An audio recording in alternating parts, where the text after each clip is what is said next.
scientists have long sounded the alarm about an inevitable climate catastrophe. The world is warming at a faster rate from carbon discharge caused by rapid development. Pope Francis addresses this encyclical to every single one of us. Laudato Si starts by looking back and seeing what the world has become and that our environment is deteriorating. Pope Francis mentions former popes and other encyclicals such as Redemptor Hominis by St. John Paul II, stating their concerns regarding environmental issues and crisis.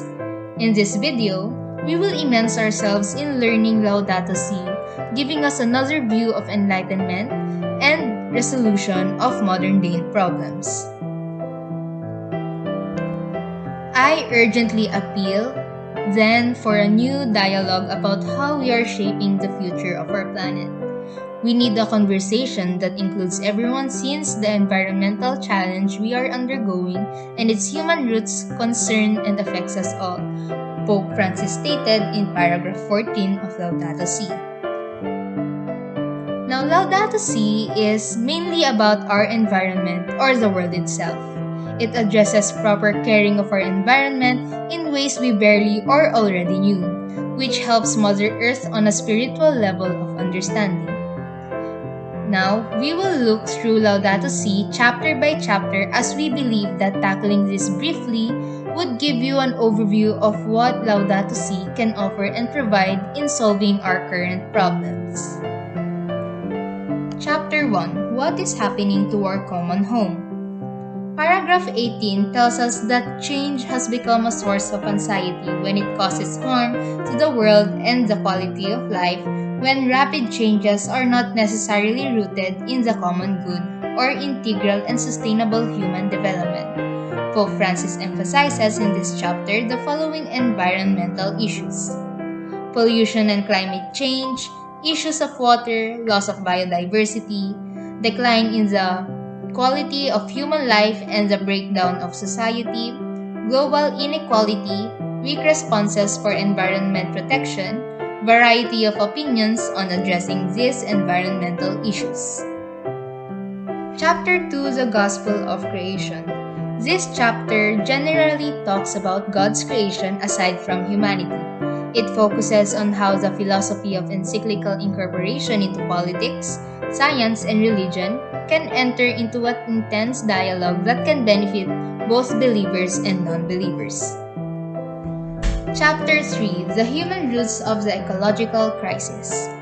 Pope Francis enumerates and discusses the roots of the ecological crisis caused by humans one by one in this chapter, and the points of discussion found in the encyclical are as follows: technology, creativity, and power, the globalization of the technocratic paradigm, the crisis and effects of modern anthropocentrism. Chapter 4, Integral Ecology. Chapter 4 of Laudato Si discusses integral ecology, which refers to the proactive and integrated approach to addressing every aspect of crisis while protecting the environment and seeing the interconnectedness of each aspect with the other. Pope Francis focused on these points in Chapter 4. Chapter 5, Lines of Approach and Action. The following are the major paths of dialogue that Pope Francis emphasized in Chapter 5. First one is dialogue on the environment in the international community, dialogue for new national and local policies, dialogue and transparency in decision-making, politics and economy in dialogue for human fulfillment, and lastly, religions in dialogue with science. Chapter 6, Ecological Education and Spirituality. The following are the topics that support this claim in the encyclical, wherein people are opting towards a new lifestyle. The Earth Charter asked us to leave behind the period of self-destruction and make a new start. But we haven't yet developed the universal awareness needed to achieve this. Educating for the covenant between humanity and the environment. This is to seek to restore the various levels of ecological equilibrium, establishing harmony within ourselves, with others, nature, and other living creatures and God.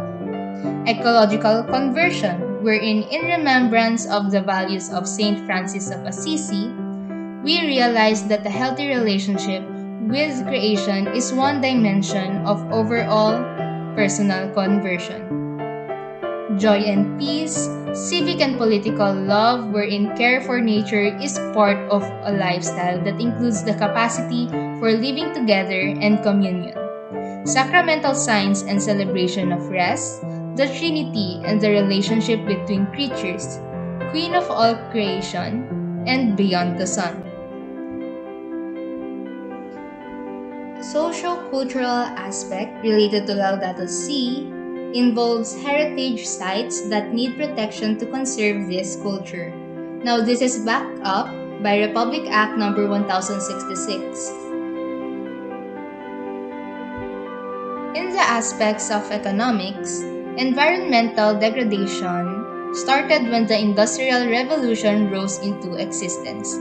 Now we are in the 21st century, the effects of the gains of the economy have greatly damaged God's creations, and we have been negligent to them. Pope Francis once stated during World Youth Day Rio in 2013 that we have been abusing our resources for our daily needs, yet poverty remains in our country. Furthermore, businesses are a source of a lot of damage to our environment because of their carbon emissions, and they prioritize profit over having their businesses eco-friendly.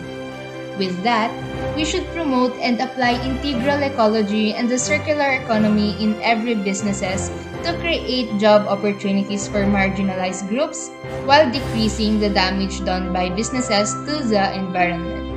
Hence, the application of a circular economy is an efficient way to maximize the capital of the business while protecting the environment. In the ecological aspect, we have policies regarding our environment, and these are as follows. One is Philippine Environmental Policy. Number 2, Philippine Environmental Impact Statement System. And many more. Political. The Philippines has environmental laws and policies such as the following. However, these are ineffective due to their lack of implementation. Even though some industries violate these laws and policies, the government turns a blind eye to them, thus not enough to compensate for the damage we Filipinos do to our environment. Moreover, the government often does not listen and invalidates the protests of environmentalists and experts. Projects by the government often do not seek and prioritize environmental protection, do not consider its consequences, and do not bother repairing what they have taken away from the environment. We shall act by: first, following the call for action of Laudato Si, we must continue and be persistent in making dialogue with the administration to increase the implementation of projects in line with the environmental laws and policies we have and hold those who are accountable for violating these laws. Second, we can draft a bill regarding environmental protection and preservation and propose it to a trustworthy senator, which could be introduced to the Senate and be approved by the President to become law. And lastly, we can build a community of volunteers and/or join the Angat Buhay Foundation to participate in and lead programs and projects for the environment. In conclusion, encyclicals and magisteriums, not only Laudato Si, are significant in our daily lives, for it enlightens people to be physically, mentally, and spiritually aware of what's happening in our environment. It provides a concrete stand on how to deal with our modern-day problems. Now, Pope Francis tells us in paragraph 244, we come together to take charge of this home that has been entrusted to us, knowing that all the good which exists here will be taken up into the heavenly feast. In union with all creatures, we journey through this land seeking God, for if the world has a beginning, and if it has been created, we must inquire who gave it this beginning and who was its creator.